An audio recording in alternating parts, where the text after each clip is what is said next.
tanya nih, apa sih makanan kesukaan teman-teman? Aku. Ih, ada Lexi. Lexi, makanan kesukaan Lexi apa? Kalau aku sukanya donat. Donat itu enak sekali. Wah, hahaha, iya, benar sekali. Tapi Lex, ada satu makanan itu yang lebih enak. Dia itu nggak akan habis-habisnya. Oh Apa iya? itu? Apa ya? Teman-teman ada yang tahu nggak? Apa ya? Aku nggak tahu. Kasih tahu dong. Apa? Kamu harus tebak. Aku nggak tahu. Ih, Lexi, ini nih jawabannya. Jawabannya adalah firman Tuhan. Kenapa firman Tuhan? Karena firman Tuhan itu kekal. Dia adalah makanan rohani kita. Dia penting untuk kehidupan kita, Lexi. Iya, benar sekali Sharon. Aku juga sebagai anak Tuhan harus suka baca firman Tuhan. Aku juga. Nah, teman-teman yang di rumah juga ya harus suka baca firman Tuhan. Oh iya, kita kan sudah mau sekolah minggu nih Sharon. Ayo kita siap-siap. Iya, benar sekali. Teman-teman, ayo kita sekolah minggu sama-sama yuk. Nah, sebelum kita mulai ibadah sekolah minggu, yuk sama-sama kita berdoa untuk memulaikan ibadah sekolah minggu. Teman-teman, lipat tangannya, tutup matanya, kita berdoa. Mari teman-teman kita berdoa.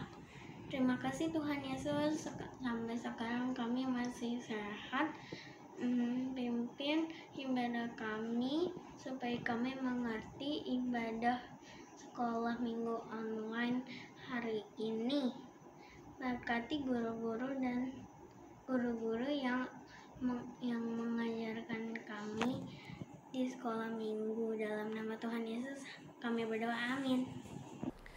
Hai adik-adik, apa kabar semuanya? Luar biasa, yes. Nah, sekali lagi ya, waktu Kak Jones dan Kak Esther katakan apa kabar semuanya, adik-adik katakan sambil pakai gerakan luar biasa, yes. Sekali lagi adik-adik, apa kabar semuanya? Luar biasa, yes. Puji Tuhan, kita sudah siap bernyanyi bersama. Lagu yang akan kita nyanyikan saat ini ada di dalam Alkitab.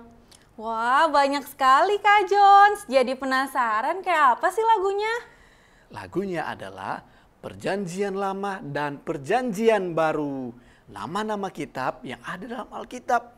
Dari Kejadian sampai dengan Wahyu. Oh, aku tahu. Nah, mungkin juga sudah ada banyak adik-adik yang tahu, bahkan yang hafal. Tapi mungkin banyak juga yang belum tahu, apalagi hafal. Nah, sama-sama kita mau bernyanyi sambil menghafal. Ayo semua berdiri. Nyanyikan pujian ini dari Kejadian sampai dengan Wahyu.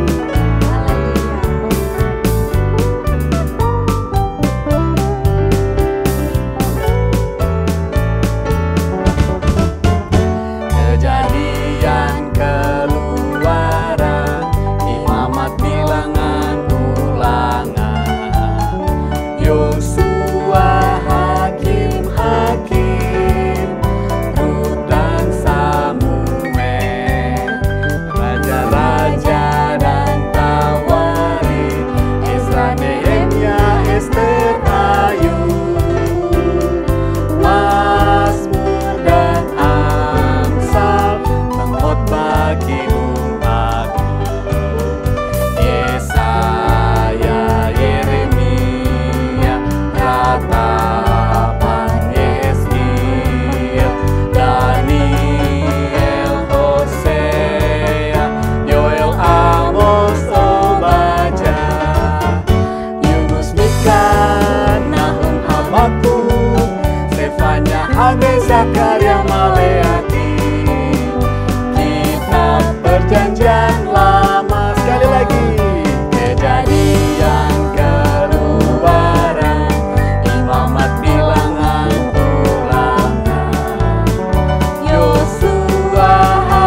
Yohanes, Yudas dan akhirnya Was. Sekali lagi Matius, Markus, Lukas, Yohanes, Kisah Rasul, Roma, Korintus, Galatia, Efesus, Filipi, Kolose, kedua Tesalonika, 1 dan 2 Timotius, Titus, Filemon, Ibrani, Yakobus, Petrus, ketiga Yohanes, Yudas dan akhirnya Wahyu. Puji Tuhan. Haleluya. Nah, adik-adik, kita sudah memuji Tuhan tentang nama-nama kitab dalam Alkitab Perjanjian Lama dan Perjanjian Baru. Tapi jangan lupa dibaca juga ya isinya. Benar sekali adik-adik. Karena dengan kita membaca Alkitab, mendengarkannya, merenungkan, dan melakukannya, iman kita bertumbuh. Kita menjadi anak-anak Tuhan yang memiliki iman yang kuat. Betul Kak Jones, walaupun kita dalam kesusahan, masalah apapun juga, kita bisa tetap kuat karena firman Tuhan. Nah, sekarang kita mau nyanyi bersama Read Your Bible, Pray Every Day. And you grow, grow, grow. Adik-adik, tetap bangkit berdiri ya semuanya. Kita mau memuji Tuhan pakai gerakan. Haleluya. Read your Bible, pray every day, pray every day, pray every day. Read your Bible, pray every day, and you'll grow, grow, grow. Read your Bible, pray every day, pray every day, pray every day. Read your Bible, pray every day, and you'll grow, grow, grow. And you'll grow, grow, grow.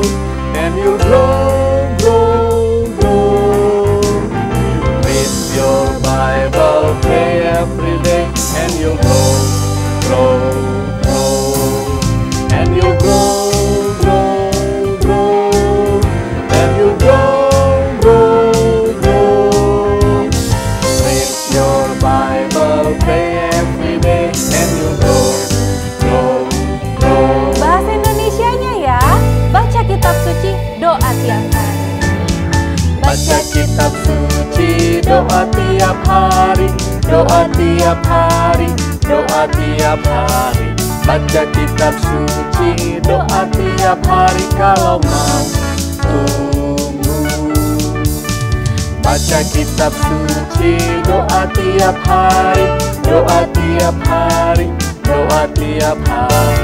Baca kitab suci, doa tiap hari kalau mau tumbuh. Kalau mau tumbuh, kalau mau tumbuh. Baca kitab suci, doa tiap hari kalau mau tumbuh.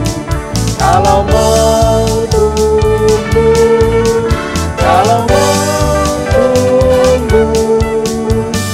Baca kitab suci, doa tiap hari kalau mau tumbuh. Baca kitab suci, doa tiap hari kalau mau tumbuh.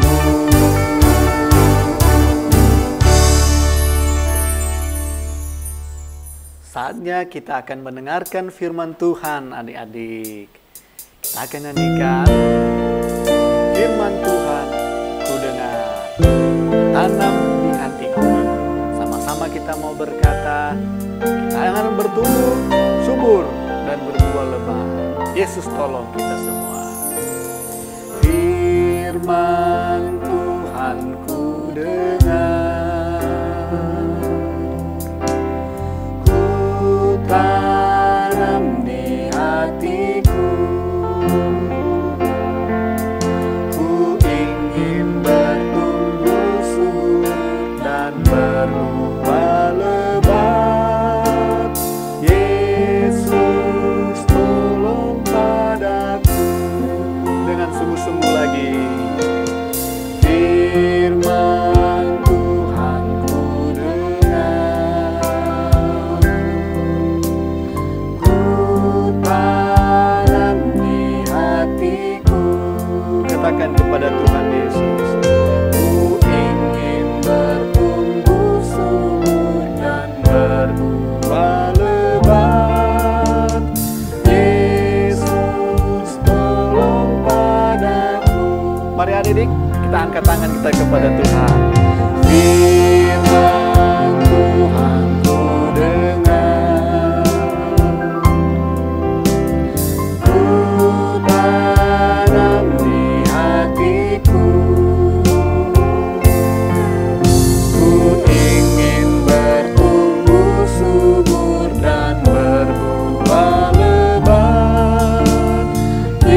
kita mau mendengarkan firman Tuhan. Semuanya lipat tangannya, tutup matanya, kita mau berdoa. Teman-teman, hari ini kita ingin berdoa. Tuhan Yesus, hari ini kita ingin mendengarkan firman Tuhan. Berkatilah kami, jagalah kami, dan berilah kami kesehatan pada hari ini. Terima kasih ya Tuhan, dalam nama Tuhan Yesus, haleluya, haleluya, amin. Haleluya, puji Tuhan. Apa kabar adik-adik yang Kak Roy kasihi di dalam Tuhan Yesus Kristus? Kak Roy percaya adik-adik di rumah dalam keadaan baik dan sehat dan tentunya tetap semangat. Amin. Haleluya. Puji Tuhan. Mari adik-adik, Kak Roy mengajak kita mau kembali belajar dari firman Tuhan. Dan tentunya kalian sudah siap dengan Alkitabnya masing-masing. Ayo kita buka Alkitab kita. Kita baca firman Tuhan yang terdapat di dalam kitab 1 Samuel. Pasal yang ke-7 di ayat 1 sampai ayatnya yang ke-10. Wah, nggak panjang juga nih ya. Tapi mari kita mau baca firman Tuhan ini supaya kita diberkati Tuhan. Puji Tuhan. Sekali lagi, kitab 1 Samuel pasal yang ke-7 ayat 1 sampai ke-10. Demikian firman Tuhan. Lalu orang-orang Kiryat Yearim datang, mereka mengangkut tabut Tuhan itu dan membawanya ke dalam rumah Abinadab yang di atas bukit. Dan Eleazar anaknya mereka kuduskan untuk menjaga tabut Tuhan itu. Perikop berikutnya, orang Filistin terpukul kalah dekat Mispa. Ayat yang kedua, sejak saat tabut itu tinggal di Kiryat Yearim, berlalulah waktu yang cukup lama, yakni 20 tahun. Dan seluruh kaum Israel mengeluh kepada Tuhan. Lalu berkatalah Samuel kepada seluruh kaum Israel, demikian, jika kamu berbalik kepada Tuhan dengan segenap hatimu, maka jauhkanlah para allah asing dan para Asitoret dari tengah-tengahmu dan tunjukkan hatimu kepada Tuhan dan beribadahlah hanya kepadanya. Maka ia akan melepaskan kamu dari tangan orang Filistin. Kemudian orang-orang Israel menjauhkan para Baal dan para Asitoret dan beribadah hanya kepada Tuhan. Lalu berkatalah Samuel, kumpulkanlah segenap orang Israel ke Mispa, maka aku akan berdoa untuk kamu kepada Tuhan. Setelah berkumpul di Mispa, mereka menimba air dan mencurahkannya di hadapan Tuhan. Mereka juga berpuasa pada hari itu dan berkata di sana, maka kami telah berdosa kepada Tuhan. Dan Samuel menghakimi orang Israel di Mispa. Ketika didengar orang Filistin bahwa orang Israel telah berkumpul di Mispa, majulah orang raja-raja kota orang Filistin mendatangi orang Israel. Serta didengar orang Israel demikian, maka ketakutanlah mereka terhadap orang Filistin. Lalu kata orang Israel kepada Samuel, janganlah berhenti berseru bagi kami kepada Tuhan Allah kita, supaya ia menyelamatkan kami dari tangan orang Filistin itu. Sesudah itu, Samuel mengambil seekor anak domba yang menyusu, lalu mempersembahkan seluruhnya kepada Tuhan sebagai korban bakaran. Dan ketika Samuel berseru kepada Tuhan bagi orang Israel, maka Tuhan menjawab dia. Sedang Samuel mempersembahkan korban bakaran itu, majulah orang Filistin berperang melawan orang Israel. Tetapi pada hari itu Tuhan mengguntur dengan bunyi yang hebat ke orang Filistin dan mengacaukan mereka sehingga mereka terpukul kalah oleh orang Israel. Puji Tuhan. Wow, cukup panjang juga ya kisahnya firman Tuhan pagi hari ini. Mari adik-adik kita melihat bahwa ada salah satu tokoh yang Tuhan pakai, yaitu Nabi Samuel yang menjadi perantara antara orang Israel dan Allah. Ya, kita tahu bahwa Nabi Samuel ini yang dipilih oleh Tuhan untuk memimpin bangsa Israel, ya. Ya, kita lihat bahwa bangsa Israel mereka begitu sangat takut menghadapi orang-orang Filistin atau bangsa Filistin akan menyerang mereka. Karena mereka merasa bahwa tabut Allah yang mereka selama ini punya, ya, yang telah menuntun mereka juga, membawa mereka masuk ke tanah Kanaan, dan karena juga pernah ceritakan bahwa waktu mereka menyeberang sungai Yordan, tabut Allah itu tetap mereka bawa sehingga mereka boleh menyeberang sungai Yordan. Dan kita lihat di sini bahwa tabut Allah itu tidak ada sama mereka karena pada waktu itu dirampas oleh orang Filistin. Tetapi setelah tabut itu mereka dapatkan kembali, ya, dan tinggal di Kiryat Yearim.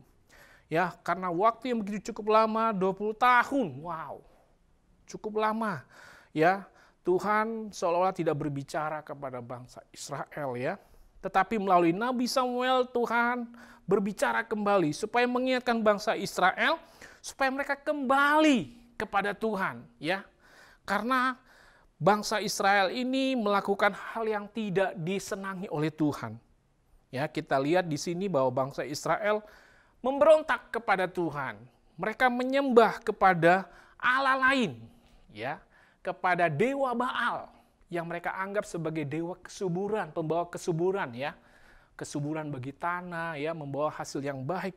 Tetapi ketika mereka menghadapi tantangan daripada bangsa Filistin, mereka merasa takut dan mereka berkeluh kesah kepada Tuhan, dan terlebih kepada melalui Nabi Samuel tentunya sebagai abdi Allah atau hamba Tuhan yang dipercayakan untuk menuntun bangsa Israel pada zaman itu, ya. Sehingga di ayat yang ketiga, ayat yang kelima dan 6, ya, di situ Samuel berseru, ya, memerintahkan kepada bangsa Israel, jika kamu berbalik kepada Tuhan dengan segenap hatimu, maka jauhkanlah para allah asing dan para Asytoret dari tengah-tengahmu, dan tunjukkan hatimu kepada Tuhan dan beribadahlah hanya kepadanya, ya. Lalu orang-orang Israel itu diperintahkan untuk berkumpul, ya, di Mispa, ya, dan Samuel berdoa kepada Tuhan sehingga mereka melihat, ya, bagaimana orang-orang Israel itu mulai menyesali akan kesalahan mereka, ya, karena mereka melakukan yang tidak yang dikenankan oleh Tuhan, ya. Itu poin yang pertama, bahwa bangsa Israel mengeluh kepada Tuhan. Maka kita lihat di sini bangsa Israel itu diperintahkan oleh Tuhan melalui Samuel agar mereka harus kembali kepada Tuhan. Mereka harus meninggalkan hal-hal yang salah yang mereka telah lakukan, ya. Kalau mereka ingin mengalami kemenangan di dalam Tuhan, ya, karena mereka telah berdosa kepada Tuhan. Dan poin yang kedua, kita lihat di sini bangsa Israel akhirnya mengambil keputusan untuk patuh apa yang dikatakan atau diperintahkan oleh Nabi Samuel, ya. Di ayat yang keempat, kalau kita baca, ya, kemudian orang-orang Israel menjauhkan para Baal. Nah, mereka mulai meninggalkan apa yang mereka sembah, ya, karena sudah sangat jelas Tuhan kan sudah memberikan satu perintah di dalam hukum Musa, ya, bahwa mereka harus menyembah kepada Allah Israel, bukan kepada Allah yang lain, yaitu Baal, ya. Ya, dan Tuhan juga memerintahkan di situ jangan membuat patung dalam bentuk apapun atau menyerupai apapun, karena orang-orang Israel itu, bangsa Israel ini menyembah Baal dan membuat sebuah patung, ya. Patung Baal, dan mereka menyembah di situ. Sehingga mereka sujud menyembah kepadanya dan beribadah kepada dewa Baal itu. Itu membuat Tuhan sangat marah, ya. Tetapi sangat besar kasih kemurahan Tuhan bagi bangsa Israel. Tuhan masih memberikan kesempatan kepada bangsa Israel untuk mereka mau bertobat, berbalik kepada Tuhan. Nah, mungkin kita sebagai anak Tuhan dapat melihat satu gambaran yang dilakukan oleh bangsa Israel pada zaman dahulu. Mereka menyembah kepada Baal, Allah lain selain Allah Israel. Mungkin kalau di zaman sekarang ada nggak ya yang masih percaya bahwa dewa-dewa atau Allah lain itu berkuasa? Ya, tidak ada. Allah yang berkuasa selain Allah kita. Amin. Yaitu Tuhan Yesus Kristus yang sudah menebus menyelamatkan kita. Nah, kalau Om Karoy lihat bahwa seringkali kita juga mempunyai sikap seperti bangsa Israel, ya, masih mempunyai ala-ala lain. Nah, apa tuh ala-ala lain? Coba kalau kita lihat di zaman sekarang kan semuanya serba ada alat komunikasi, apalagi punya handphone masing-masing anak-anak yang sudah bersekolah. Nah, hati-hati, jangan sampai kita banyak menghabiskan waktu dengan adanya kita menghabiskan waktu main gadget kita, main tab, main handphone ya, tanpa kita memperdulikan nasihat orang tua lagi. Hati-hati, adik-adik sekalian, kalau kita dikasih kesempatan untuk belajar, pergunakan belajar dengan maksimal waktu yang ada. Jangan setelah itu kita menghabiskan separuh banyak waktu kita untuk bermain game. Nah, Tuhan mulai teralihkan fokus kita kepada hal-hal yang lain. Terlebih waktu kita untuk Tuhan. Dan yang poin yang ketiga di sini kita lihat bahwa ketika bangsa Israel berbalik kepada Tuhan, mereka bertobat meninggalkan apa yang salah, apa yang tidak berkenan kepada Tuhan, maka mereka mematuhi perintah Samuel, yaitu ada ketaatan di sini ya. Kita lihat di sini bangsa Israel yang tadinya menyembah kepada Baal, mereka taat kepada perintah Samuel dan mereka mau tunduk pada perintah Tuhan ya. Kita lihat di sini bahwa ada firman Tuhan mengatakan, coba nanti bisa ditampilkan di Amsal 13 ayat 13. Di mana firman Tuhan katakan bahwa siapa meremehkan firman, ia akan menanggung akibatnya. Tetapi siapa taat kepada perintah akan menerima balasan. Tentunya bukan menerima balasan yang tidak baik ya dari Tuhan, tetapi menerima balasan yang terbaik dari Tuhan. Ya, segala apa yang kita lakukan tentunya yang terbaik, yang berkenan, kita patuh, taat pada perintah Tuhan, tentu Tuhan akan membalaskan hal-hal yang baik untuk kita lewat rencana Tuhan. Ya, dan tentunya melalui apa yang dilakukan oleh bangsa Israel ini, ketika mereka berbalik kepada Tuhan, akhirnya Tuhan memberikan kemenangan atas bangsa Filistin yang mau menindas mereka, yang mau mengganggu mereka. Ya, kita lihat di situ bahwa Tuhan Samuel menjadi pengantara antara Allah dan orang Israel, dan demikian juga Tuhan Yesus Kristus adalah sebagai pengantara kita kepada Allah ya. Dengan jalan apa? Dia membela kita, dia menyelamatkan kita, dia mengampuni segala kesalahan dan dosa kita ya. Jadi adik-adik, kalau di rumah siapa yang menjadi pengantara yang bisa terhubung langsung dengan adik-adik? Tentunya orang tua ya. Orang tua selalu memberikan nasihat, orang tua selalu mengarahkan kita, menuntun kita, ayo anakku belajar, ayo anakku ikut sekolah minggu, sudah waktunya, ayo baca firman Tuhan, ayo belajar berdoa ya, supaya apa? Kita diarahkan untuk mengenal Tuhan, untuk mengasihi Tuhan ya. Dan jangan lupa pengantara kita yang sempurna adalah Tuhan Yesus Kristus, karena Tuhan Yesus mengatakan di dalam Yohanes 14 ayat yang ke-6, akulah jalan, kebenaran, dan hidup. Tak ada seorang pun yang dapat pergi kepada Bapa kalau tidak melalui aku, kata Tuhan Yesus. Kalau tidak melalui Dia. Jadi ayat hafalan kita pada kesempatan ini adalah di dalam 1 Timotius pasal yang kedua, ayat yang ke-5. Coba adik-adik bisa buka Alkitabnya, nanti dihafal ya. Supaya kita ingat, pengantara kita yang selalu setia, yang selalu ada buat kita, siapa? Yaitu Tuhan Yesus Kristus. Coba kita baca, karena Allah itu esa, dan esa pula Dia yang menjadi pengantara antara Allah dan manusia, yaitu manusia Kristus Yesus. Puji Tuhan ya. Mari adik-adik, Karoy mengajak supaya kita tetap semangat untuk taat pada perintah Tuhan dan melakukannya ya. Baca firman Tuhan setiap hari, rajin berdoa, dan rajin bersyukur kepada Tuhan. Puji Tuhan, sekali Yesus, tetap Yesus. Kita akan berdoa untuk mengakhiri firman Tuhan pada kesempatan ini. Kita berdoa. Terima kasih Tuhan, kami sudah menerima kebenaran berkat firman Tuhan pada kesempatan yang sangat baik ini. Tuhan, ajar kami untuk kami selalu taat pada perintah-Mu Tuhan dan melakukannya dengan sepenuh hati, dengan penuh kasih kepada Tuhan. Karena kami percaya kalau kami melakukan firman-Mu Tuhan dalam kehidupan kami, maka Tuhan akan memberkati kami.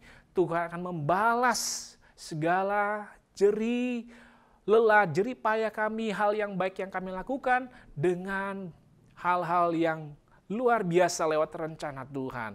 Dan ada jaminan keselamatan yang Tuhan sediakan bagi kami. Ada kemenangan yang Tuhan sediakan bagi kami. Khususnya juga bagi anak-anak yang sudah mendengarkan firman-Mu Tuhan pada kesempatan ini. Terima kasih Tuhan Yesus, berkati anak-anak-Mu, anak-anak sekolah minggu yang tetap setia, tetap selalu patuh dan taat pada firman-Mu Tuhan dan melakukannya, agar masa depan mereka semakin indah di hadapan-Mu Tuhan dan mereka boleh menjadi anak-anak yang mengasihi Engkau. Terima kasih Tuhan Yesus.